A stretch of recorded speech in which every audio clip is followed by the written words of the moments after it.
Hello everyone. So the last Reddit video about the weirdest subreddits did pretty well, so check that out by the way, if you end up liking this video. And I do plan on doing a part 2 to that video at some point, but today we are doing something pretty similar, but also quite different, and that is the most bizarre and unusual Wikihow articles. And let me tell you, this one is going to be a wild ride. Some of these articles are kind of long, so some of the longer ones I might skim through and just show the parts that are interesting for the sake of not boring you to tears. So without further ado, let's get into the first article.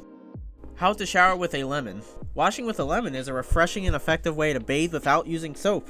It is particularly effective at helping skin recover after swimming in a chlorinated pool. The acidic juice smooths hair cuticles and acts as a mild chemical exfoliant to reveal fresh, smooth skin. Okay, I am immediately skeptical about that, but continue. Peel your lemon. It is best to have the largest pieces of peel possible. It is acceptable, if not preferable, to leave some of the white layer on the lemon, split the peeled lemon into two halves. Begin showering. Man, this is really in depth, huh? Wash your hair. Hold the lemon half with the peel side out. Squeeze gently over your head to release some juice and begin rubbing the peel side of the lemon onto your hair.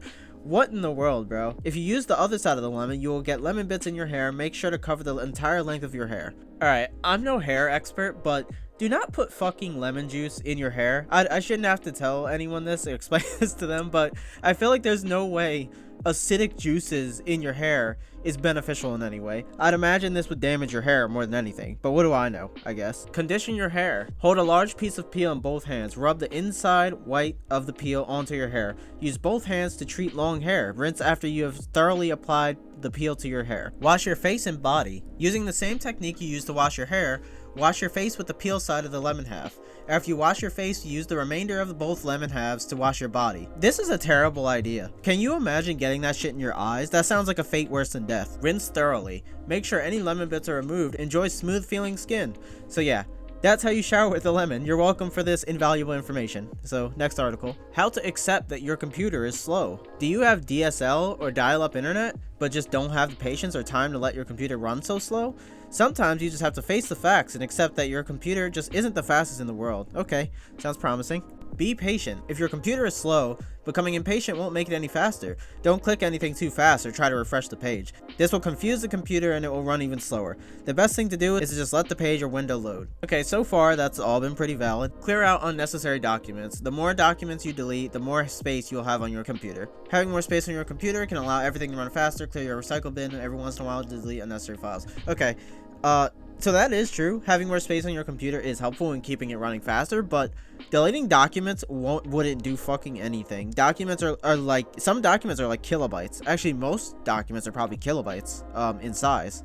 So they really don't take much space at all. Avoid watching videos. Damn, no videos, period? That's rough. Forget videos. If you have slow internet speeds or very old processor, it could take up to half an hour to load a 1 or 2 minute video. Unless you can leave your computer alone for hours to let it load, just forget about it. You can live without online videos. How bad of internet are we talking here? Because this article feels like it was written in the 90s or something. I'm not saying no one has bad internet, but like, I grew up with awful internet, and I could still watch videos, not in HD or anything, but I could still watch videos in like lower quality, right? So I'm wondering, like, are people's internet still as bad as this article is describing? I honestly don't know. Look, I'm a spoiled, privileged person, all right? I don't know how bad people in the world's internet is in 2025. So yeah, next article. How to contact Jim Carrey. Jim Carrey is famous for his comedic roles in TV and movies, but he is also a producer, painter, and philanthropist. Mr. Carrey is notoriously private, but if you want to contact him to tell him how he has inspired you or to request an autograph, you can write a letter and reach out to him online. Okay, why specifically Jim Carrey? Not that I have anything against Jim Carrey. He's just not the most relevant celebrity out there to have a Wikihow article dedicated to contacting him, but who knows, maybe there's plenty of articles like this. Maybe there's other articles for different celebrities and how to contact them specifically. I don't know. Tweeting Jim Carrey. Visit Twitter link. This will take you to Jim Carrey's verified Twitter page. Mr. Carrey is moderately active on Twitter, usually posting several times a week. Okay, I clicked on this link and it brought me here. It's just like a blank page, and that was weird. So I specifically looked up Jim Carrey Twitter on Google, and on my PC it gave me nothing really, but on my phone the AI result thing, or the AI overview or whatever, gave me this. So yeah, apparently he left Twitter in 2022. So yeah, this first method of this article is immediately null and void. Sending an autograph request. Write a letter to Jim Carrey asking for an autograph. Your letter should be courteous and brief. Try to keep it to 1 page. And be clear about the purpose of your letter. Get 2 large envelopes. One envelope will be used to send your letter to Mr. Carrey, and the other one will be stamped and addressed to you so he can send an autograph back. Stamp and address the first envelope to Jim Carrey. Okay, I think you guys get the point. I'll move on. How to be annoying. Annoying other people can be a fun thing to do if you do it in moderation. Whether you're talking to someone in person, chatting over text, or interacting online, you can easily annoy them in a variety of ways. Just make sure you don't do anything that would cause you to lose friends or get into trouble. Irritating others around you. Sing a catchy pop song so it gets stuck in someone else's head. There's nothing more annoying than getting a song stuck in your head that won't go away. While you're around a group of people, start humming, whistling, or singing a popular song that most people around you would know. Keep up the tune even when people ask you to stop right away. That's a pretty unconventional, like out-of-the-box way to annoy someone, I must say. Popular songs that many people know include It's a Small World and Baby Shark. Oh no. Try singing holiday songs when at an inappropriate time of the year, such as Christmas songs in June or July. That is psychopathic behavior right there. Click a pen repeatedly to make annoying sounds. Clicking a retractable pen is a small and common noise, but other people will get bothered if you do it repeatedly. Start by slowly clicking it as if you were using your pen normally.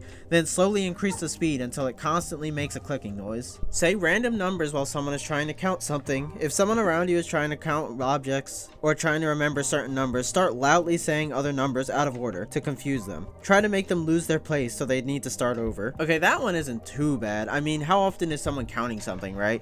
Yes, that would piss me off, but generally not too bad. Set random alarms around your home to annoy your family. Set the alarms and timers throughout your home for times when you know other people will be home. Make each time different so all the alarms go off separately. Oh no, dude. Make alarms 1 to 2 minutes apart so as soon as someone turns off one of the alarms, another one starts going off. Again, psycho behavior. This requires you to buy multiple alarm clocks, and think about it.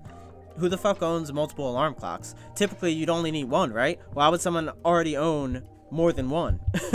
Like, not to mention, your family would see these alarm clocks around the house and be so confused, and they'd probably ask you about it, so this is just bizarre. Also, I failed to mention that people don't use physical alarm clocks anymore. Most people just set alarms on their smartphones, right? So think about how insane this sounds. You come home with multiple alarm clocks, and they get caught putting them all over your home. If my son or daughter did that, I think I would get them professional help. I'm not even joking. Chew food with your mouth open to gross out other people. Oh no.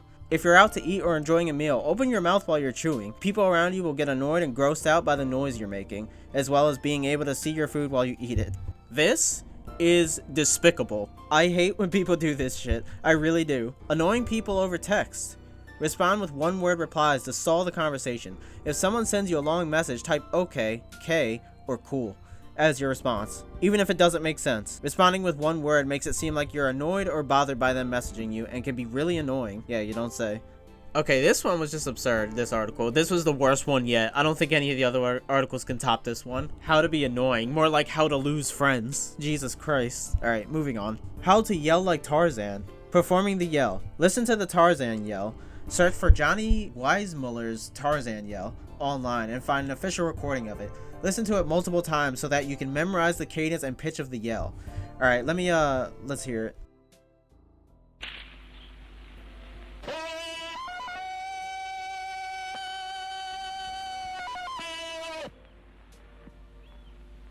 That is a weird yell. That must have taken some actual voice work. I mean, I couldn't do that. So, maybe I need this tutorial. Relax your shoulder, neck, and face muscles. The tighter you are, the harder it'll be to hit and sustain certain notes. Relax the muscles in your shoulders and neck. Massage the sides of your jaw and press your tongue against the roof of your mouth.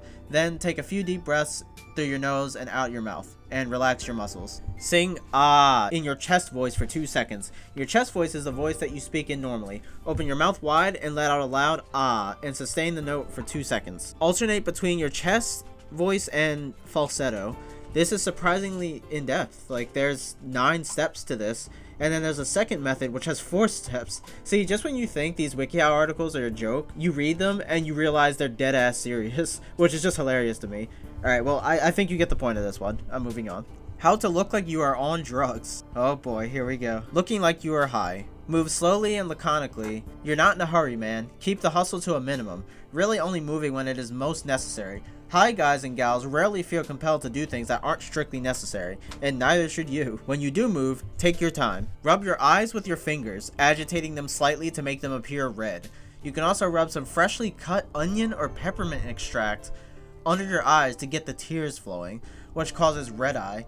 That just sounds masochistic. What in the world? Okay, so they have multiple tutorials for different drugs. They have psychedelics, amphetamines, opiates, they've got it all. So they've got you covered. If you ever wanted to look like you're on drugs, they got you. Resist the urge to stand still. Tap your fingers and feet. Get up and move around every few minutes. Let your eyes dart back and forth across the room uncontrollably.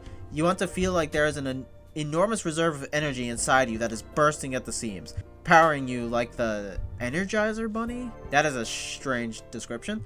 Wipe your nose frequently. If you're faking drug inhalation, then you'll be scratching at your nose and wiping away excess snot for the majority of the night. This is going to get you arrested. I'm serious. Like, if I saw someone rubbing, with red eyes, rubbing their eyes, fidgeting around, and rubbing their nose, I would stand clear of them at all costs, and given the right circumstances, time, and place, I might just call the cops, honestly. First of all, why the fuck would you want to look like you're on drugs in the first place? Like, I struggle to think of a scenario where this article could come in handy, but I guess that kind of goes for all these articles, huh? I don't know. Alright, well, that's it for the articles in this video. There are many more candidates for this video I could have covered, but I figured I'd save those for, in case of a part 2 I make to this video, depending on how this video does. So yeah, let me know what you guys think about this series, or if it should even become a series. So yeah, that's about it. Hope you guys enjoyed, and I'll see you guys next time. Peace.